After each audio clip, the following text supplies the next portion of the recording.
What's your host Tyler's back with the retro reviews on Tyler's retro reviews with WCW Fall Brawl 1999. Before I talk about all of this, the event took place, the matches. There's like 9 matches on the card. First off, we gotta address some of the elephant in the room. Eric Bischoff got fired like 2 days before this pay-per-view. And Vince Russo doesn't come in until like what, in October?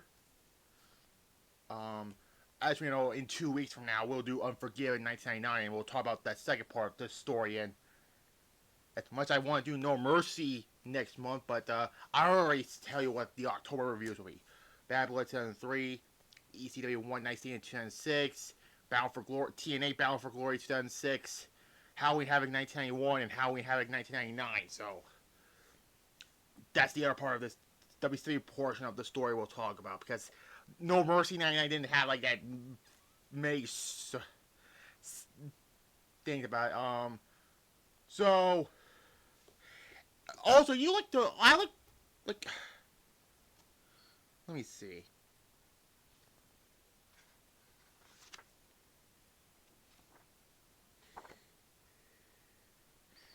All you like to cry and bitch about how, oh, AEW shows are falling apart, blah, blah, blah. Well, shut your fucking mouth and read the death of WCW, because 1 week before the show, there was not a fucking card advertising this show. So, let me find the fucking... Hold on. So, yeah.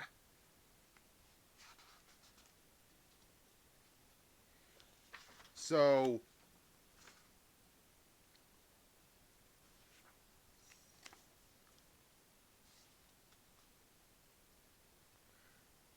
here's that. So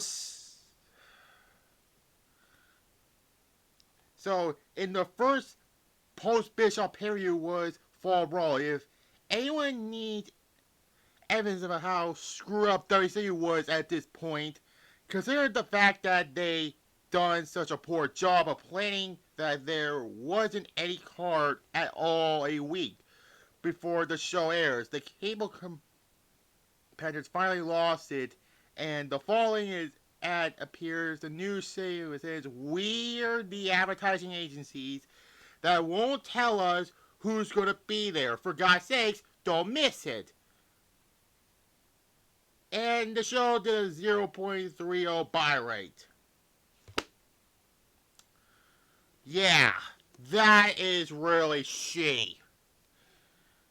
So, I got that one out of the way.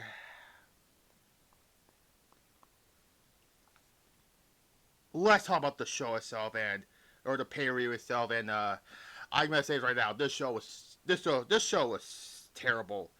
I prefer Road Wild over this. Yes, that show had fucking Randy Savage versus Dennis Rodman, but it's taking place today on the 25th anniversary, by the way, September 12th, at the Memorial Coliseum, the Lauren Joel Veterans Memorial Coliseum in Winston-Salem, North Carolina. So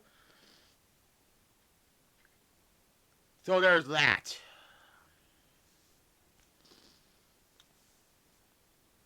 Oh boy. Now also there's these like referees are like, you know, the Nick Patrick, Charles Robinson, you know, Billy Silverman, you know, get a referees. Mickey J also, and Scott Dickinson. They were because other referee who died due to that one word I don't want to say. Mark Curtis, or died due to stomach cancer. So they pay homage to this. The referees pay homage to their fallen ref. So that is a really good. That's actually nice for those refs to do, and they were. So yeah.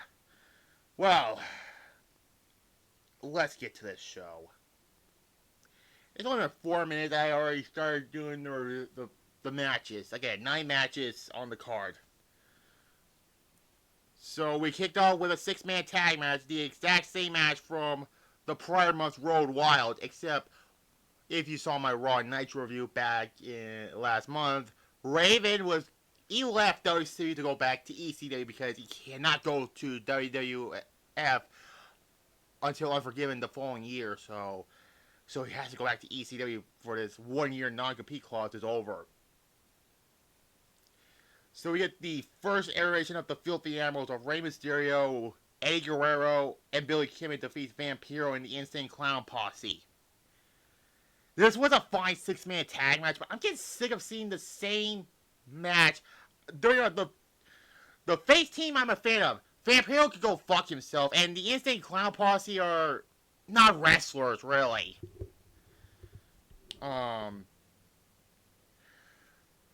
So yeah, I'm getting sick of seeing the same thing for the last two matches. Like, don't get me wrong, it was a fine 6-man tag match, but fine is all I have to say about it. A 5.5 out of 10. And yeah.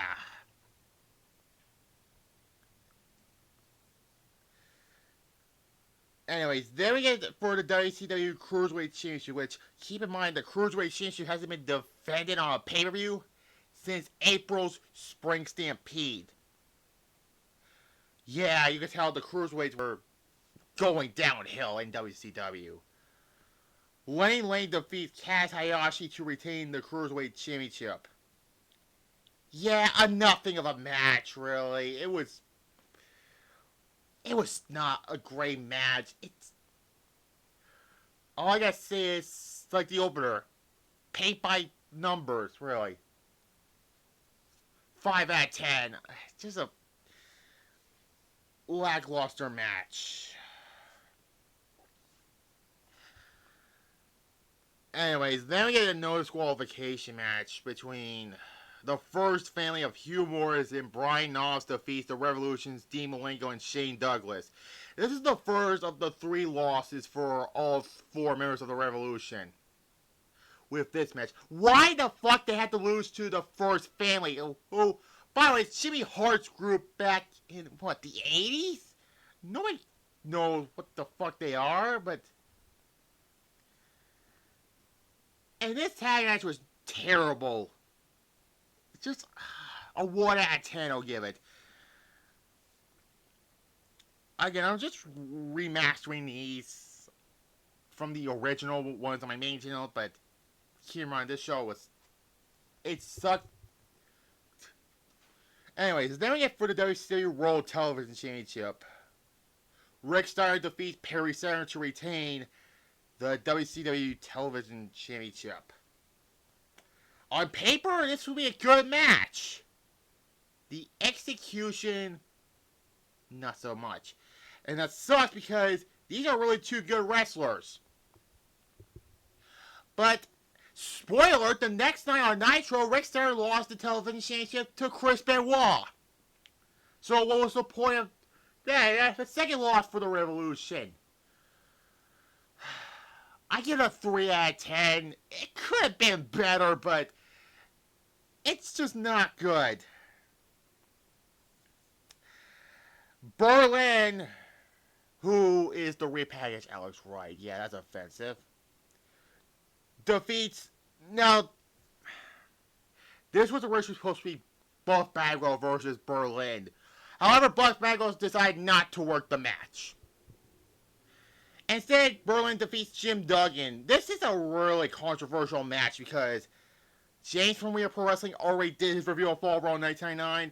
The same day I'm doing this, Jim Duggan just no-sold everything. And it's kind of similar to Alex Wright's match to Paul Roma at Super Brawl 5, where he no-sold, and that led to him getting fired from WCW, which I forgot all about that match at Super Brawl 5. Let me be honest here, because that show was not good either. This is the worst. This and the main event is the worst match of the night. A 0 out of 10. This match is shit.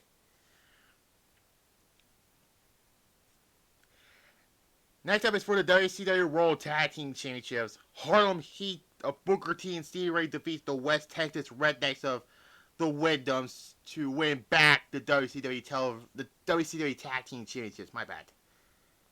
in a could have been better match, really. It could have been better. 4 out of 10, I'll give it.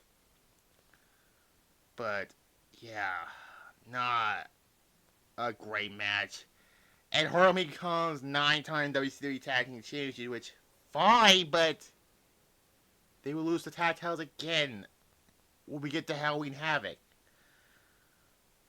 Next up is for the WCW United States Championship, and I'm recording this a month after Sid's passing.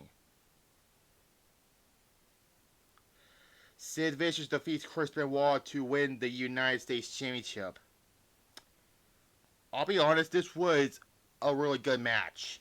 The second time I saw this, I thought this match was, well, their sold out match was more infamous, but this wasn't that infamous because we all know by Sold Out 2000, which, let me get through October, November, and December, and then I'll talk about the January reviews next year, in a few months from now, actually, because I gotta get through October next, which are, the 5 I talked about.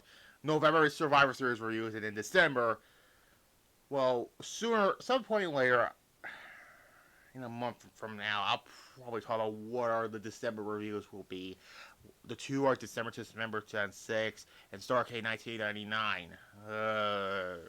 But moving on. And again, the Revolution loses, but this loss is not as bad as the other 2. I give it a 7 out of 10, but yeah.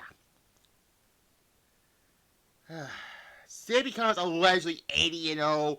I say allegedly because it's more like phone in than Goldberg's, okay? But this whole thing led to Halloween Havoc between Goldberg and Sid, and we'll talk about that on Halloween Day for that review on the secondary channel, but yeah. And then, speaking of Goldberg, the best match on the night. Goldberg defeats Diamond Dallas Page. Yes, it wasn't as amazing as their Halloween Havoc 98 match 11 months prior to this. But, compared to the rest of the fucking show and the fucking main event,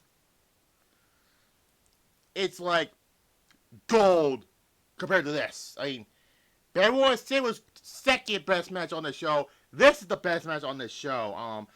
A 9 out of 10, I mean, it could have been longer, but yeah, these guys have great chemistry together, and these two should have carried WCW more than Hogan and Ric Flair. I mean, no disrespect to Hogan and Flair, but they should just let the torch be passed to those two, Goldberg and Diamond Dallas Page. But that's the typical WCW politics. That's all I have to say. Typical WCW politics. And this might have been the last time the Jersey tried to appear on a pay-per-view because Bam Bigelow and Canyon ran in, and they tried to take out Goldberg, but Goldberg overcome the odds, and that's a good storytelling for that match. And then finally the main event for the WCW World Heavyweight Championship. Before the match, Bret Hart came out and shook both men's hands, and he left. Sting defeats Hulk Hogan to win the WCW World Heavyweight Championship. This might be their worst match. I'm saying this right now. These two don't have chemistry. Compared to the last match, these two do not have chemistry whatsoever. It took 2011 Bound for Glory for these two to have a great match finally, and Hogan do not have a back anymore.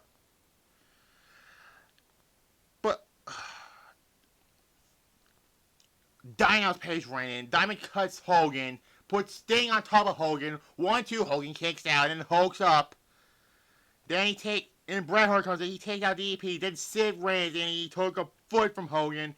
Then Luger comes in with a baseball bat, and we all know where that's going to lead to. Sting grabs the baseball bat, and Hogan, yeah, I told you, he was the one. And then Sting says, I'm not listening to your shit. Hits Sting, hits Hogan with the baseball bat, hits him again, puts the Scorpion Deathlock on him. Charles Robinson comes in, checks the R3 times, Sting wins the WCW title and turns fucking heel. I keep saying this over and over again. Why turn Sting heel? Because WCW at this point was a fucking mess.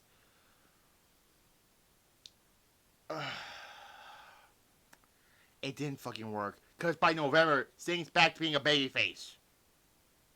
0. And I'm being generous with that match. Because I don't do negatives anymore. That was WCW Brawl 1999. Fucking dreadful. And by October, Vince Russo and Efra came in as the new writers, but we'll save that by my Forgiven review in 2 weeks. And Halloween Havoc 1999. But this show is fucking dreadful. The original one I remember was a 0.5, but I changed it to a 1.5 out of 10. A 1.5 out of 10. Because, oh my god. Fall Brawl 1998 was leagues better than this. But next week, going back to TNA in the year 2006. And this will be the go-home period before Bound for Glory 2006, which will be in October, of course. No Surrender 2006. At least it's a fun period I can go back to watch again compared to this. But yeah, tomorrow will be my SmackDown review, the first episode back on USA Network. And then Saturday, maybe do another Wrestling Dumpster Fires video on the Kiss Demon because I'm fresh out of that Nitro August 23rd episode with the Raw review, Raw one also.